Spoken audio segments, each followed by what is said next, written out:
আজকের লেকচারে আমরা ট্রান্সলেশন লুক অ্যাসাইড বাফারের উপর আরেকটা নিউমেরিক্যাল দেখবো। অলরেডি এর আগে একটা নিউমেরিক্যাল দেখেছিলাম যেটা ডাব্লিউবিউটি 2023 সালে এসেছিল তোমাদের পরীক্ষা, ইউনিভার্সিটির পরীক্ষায়। এই টপিকটা কিন্তু গেট নেটেও রয়েছে, ওখান থেকেও প্রশ্ন দিতে পারে। তো এটা একটা গেটের একটা পিওয়াইকিউ নিয়ে আসলাম, লাস্ট ইউনিভার্সিটির প্রশ্ন নিয়ে এসেছি। গত লেকচারে যে প্রশ্নটা করেছিলাম একটু ঘুরিয়ে প্রশ্ন দিয়েছিল, ওই প্রশ্নটা দেখে যদি কোনো মানুষের মনে কোনো ডাউটস থাকে, এই প্রশ্ন দেখলে তোমাদের একবারে কনসেপ্ট ক্লিয়ার হয়ে যাবে, কোনো রকম প্রবলেম বা না বোঝার কোনো জায়গায় তোমাদের থাকবে না। যারা আগের বেসিক আন্ডারস্ট্যান্ডিং গুলো দেখো নাওনি, টিএলবি কি জিনিস, টিএলবির যে আগের প্রশ্নটা করালাম, যদি এগুলো না নিয়ে থাকো তোমরা ওখান থেকে গিয়ে একবার আইডিয়াটা ক্লিয়ার করে তোমরা এই কনসেপ্টটা, এই ভিডিওটা তোমরা দেখতে পারো। তাহলে কি বলছে এখানে প্রথমে আমরা একটু ডিসকাস করি, আর আগের ভিডিওগুলোর লিঙ্ক এই আমি ভিডিওর আই বাটনে প্রোভাইড করে দেবো উইথ দ্য প্লেলিস্ট, তোমরা সিকোয়েন্সিয়াল কনসেপ্টগুলোকে দেখতে পারো। যাই হোক, 2 নম্বর প্রশ্নে আসছে, বলছে পেজিং স্কিম ইউজিং টিএলবি, মানে একটা পেজিং কনসেপ্ট রয়েছে যেখানে টিএলবি ইউজ করে পেজিংটা চলছে। ভালো কথা, আমরা পেজিং কি অলরেডি জানি, না জানলে আমাদের প্লেলিস্টে অ্যাভেলেবেল, আমি এই আই বাটনে দিয়ে দেবো, তোমরা সিকোয়েন্সিয়ালি কনসেপ্টগুলো দেখতে পারো। তারপরে বলছে টিএলবি অ্যাক্সেস টাইম এখানে বলে দেওয়া রয়েছে 10 nanosecond, main memory access time বলে দেওয়া রয়েছে 50 ন্যানোসেকেন্ড। এইবার প্রশ্ন আসছে কি যে এফেক্টিভ মেমোরি অ্যাক্সেস টাইম বার করতে হবে ন্যানোসেকেন্ডেই যদি তোমার টিএলবির হিট রেট থাকে 90%, আর যদি কোনো পেজ ফল্ট না থাকে। তো পেজ ফল্ট হবে না ধরেই নিচ্ছি, কেন পেজ ফল্ট হয়ে যাবে মানে তার অঙ্ক পর আলাদা হয়ে গেল, সেটা হলো আমি একটা অঙ্ক করিয়েছি, আমাদের এই প্লেলিস্টে রয়েছে, এর অঙ্ক করিয়েছি। তো সেখান থেকে তোমরা যদি মনে হয় ওটাও দেখতে চাও, প্লেলিস্টটা ভিজিট করো। এতগুলো আই বাটন লিঙ্ক প্রোভাইড করা যাবে না, তো প্লেলিস্টটা ভিজিট করলে সিকোয়েন্সিয়ালি তোমরা দেখতে পাবে। প্লেলিস্টের লিঙ্ক কিন্তু আমি প্রোভাইড করে দিয়েছি আই বাটন। তো সেই সূত্রে দাঁড়িয়ে তাহলে গল্পটা একটু ক্লিয়ার করি, এখান থেকে ফর্মুলাগুলো ঝপঝপ করে লিখে ফেলি। প্রথমে ফর্মুলা কি, ফর্মুলা হয়তো লিখবো, আগে কি কি জিনিস দিয়ে থাকো তোমাদের এরকম লেখাই আছে বলে আলাদা করে লিখবো না, আমি ইকুয়াল টু দিয়ে লিখেছি।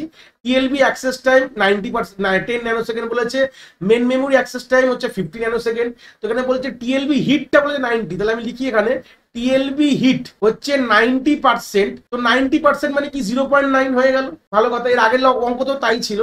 আর টিএলবি মিস তার মানে কত হবে, টিএলবি মিস হবে তোমার 1 মাইনাস 0.9, তার মানে 0.1। এটা তো আর বলার কোনো ব্যাপারই নেই, এটা তো বোঝাই গেল, এটা দিয়ে তো বেসিক গুলো গল্প নেই। এবার আমাদের এফেক্টিভ মেমোরি ক্যালকুলেট টাইমটা কি করে বার করতাম, অ্যাক্সেস টাইমের, আর লাস্ট লেকচারে আমি দেখেছিলাম। তো ফর্মুলাটা ছিল এফেক্টিভ মেমোরি ক্যালকুলেশনের, যেটা আমি এখানে স্ক্রিনে লিখেছি, hit rate into hit time, miss rate into miss time. এগুলো সবই কিন্তু টিএলবি, টিএলবি কথাটা প্রত্যেকটা শব্দের আগে হবে, বাট আমি লিখিনি ছোট করে লেখার জন্য। এবার আমাদের জানতে হবে যে হিট টাইম আর মিস টাইমটা বার করবো কি করে, বড় ইম্পর্টেন্ট কথা। তাহলে এর আবার একটা ফর্মুলা আছে, আমি এবার লিখি TLB hit time is equal to TLB access time plus main memory access time. তাহলে টিএলবি হিট টাইমের ফর্মুলা কি, আমাদের টিএলবি অ্যাক্সেস করতে যে সময়টা লাগছে তার সাথে আমি মেন মেমোরি অ্যাক্সেস টাইমটা যোগ করে দেবো, তাহলেই আমরা টিএলবি হিট টাইম পেয়ে যাই। এটা কি করে হয় এটা কিন্তু আমি বেসিক টিএলবি তে বুঝিয়েছি, আর এখানে বলবো না। তো টিএলবি অ্যাক্সেস টাইম উপরে কি বলা আছে দেখো, 10 ন্যানোসেকেন্ড আমি হাইলাইট করলাম, আর মেমোরি অ্যাক্সেস টাইম হচ্ছে 50 ন্যানোসেকেন্ড। আমি এটা কথা বলেছিলাম যে টিএলবি অ্যাক্সেস করতে কিন্তু অনেক কম সময় লাগে, দেখো 10 লাগছে আর এখানে 50, তাহলে হয়ে গেল হচ্ছে 60 ন্যানোসেকেন্ড আমার টোটাল হিট টাইম। টিএলবি হিট হলে এই সময়টা আমার খরচা হবে। ক্লিয়ার হয়ে গেছে, এবার মিসটাও বার করতে হবে। তাহলে টিএলবি মিস টাইম কত হবে, TLB access time plus 2 into main memory access time. তাহলে মিস হয়ে যাওয়া মানে হচ্ছে প্রথমে টিএলবি কে অ্যাক্সেস করবে, না পেয়েছে বলে প্রথমে পেজ ফল্ট, এই ওই পেজ ফল্ট বলছি, পেজ টেবিলকে অ্যাক্সেস করবে, তারপর ওখান থেকে আমাদের ফের ওই ফ্রেমে যাবে যে রিডার ফ্রেমে রয়েছে তোমার পেজটা। তাহলে দুবার ওই মেন মেমোরিকে আমি অ্যাক্সেস করছি। তো সেই সূত্রে এই হচ্ছে তোমার ফর্মুলা হবে। তাহলে এটা খুব ক্লিয়ার। তাহলে এখান থেকে চলে আসো, 10 হয়ে গেল, 10 প্লাস 2 ইন্টু 50, তাহলে খুব ইজি হয়ে গেল। 10 প্লাস 2 ইন্টু 50, 2 ইন্টু আগে করবে, তাহলে হয়ে যাবে তোমার 10 প্লাস 100, তাহলে হয়ে গেল 110 আমার ন্যানোসেকেন্ড। তাহলে পেয়ে গেলে টিএলবি হিট টাইম পেয়েছো, মিস টাইম এবার তো আরামসে তোমরা বার করতেই পারবে। Effective memory access time, hit ratio বলে দিয়েছিল হচ্ছে তোমার 0.9 ছিল, তো 0.9 না লিখে আমি 9/10 লিখলাম, ক্যালকুলেট করতে সুবিধা হবে। তার সঙ্গে হিট টাইম হচ্ছে 60 হয়ে গেল, প্লাস তোমার হয়ে যাবে, তাহলে মিস হচ্ছে 1/10, 0.1 ছিল 1/10 লিখলাম, 110 করে দিলাম, 00 গুলোকে সিম্পল কেটে দাও এখান থেকে, তাহলে 9 6 হয় 54 প্লাস 11, তাহলে এই টোটালটা যোগ করে পাশে ন্যানোসেকেন্ড লিখে দেবে, তাহলে অ্যাপ্রক্সিমেটলি অ্যান্সার হবে 65 ন্যানোসেকেন্ড। এই ছিল অঙ্কটা, খুবই সোজা।